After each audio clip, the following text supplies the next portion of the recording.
Hello, everyone, and welcome.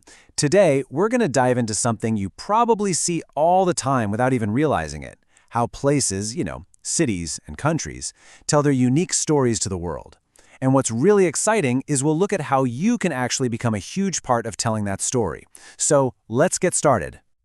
So, just think for a second about a place you've traveled to. What was it that made it so special? Was it the food, the sights? Maybe it was the people you met.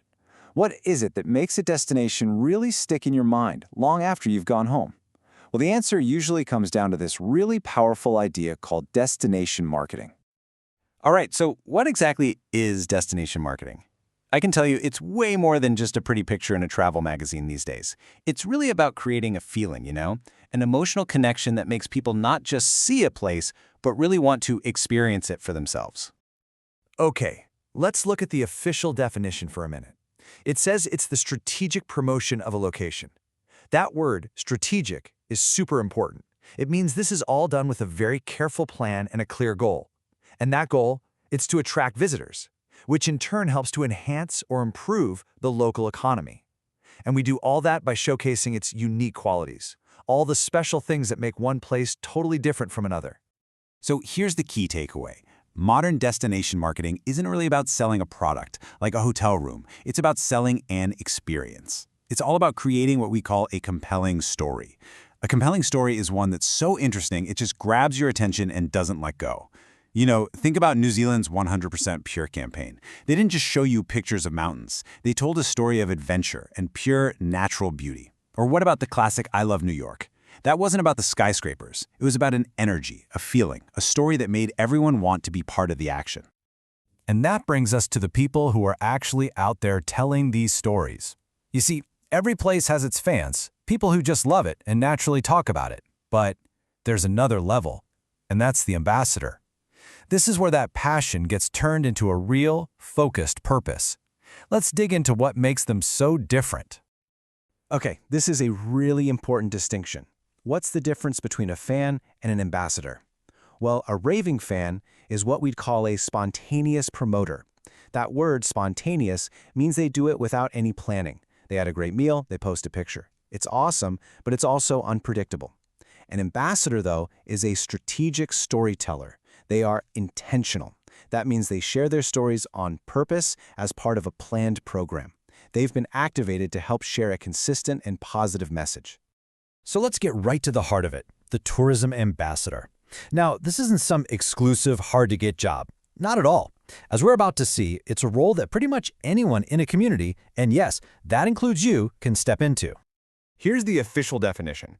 A tourism ambassador is someone who is actually trained to help create better experiences for visitors. The goal is to make a person's trip so great that they feel happier, maybe they spend a bit more money at local businesses, and this is the big one, they want to come back. That's what we call repeat visitation. So who can do this? Just look at this list. It could be the person who owns your favorite cafe, a local leader, or just a really passionate volunteer. And check out the top of the list, students. Yep, that's you. The big message here is that literally anyone who loves their community and completes the training program can become an official storyteller for their home. Now, I know what you might be thinking.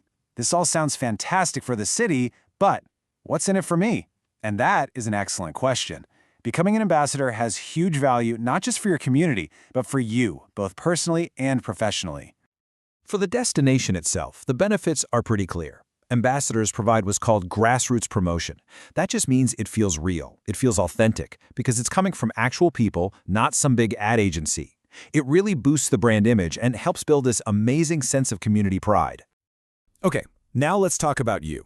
This is a legitimate resume-building experience. Seriously, imagine being able to tell a future employer that you were an official ambassador for your city.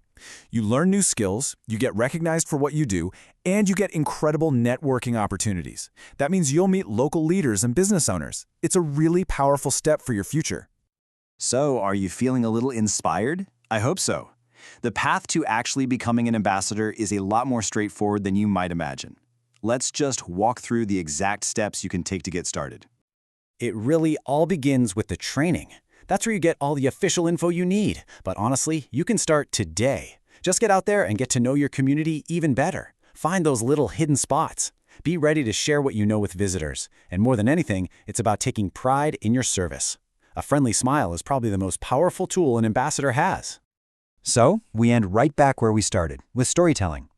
Every single person has their own unique point of view, their own voice. As a potential ambassador, you have this incredible power to help shape how the entire world sees your home.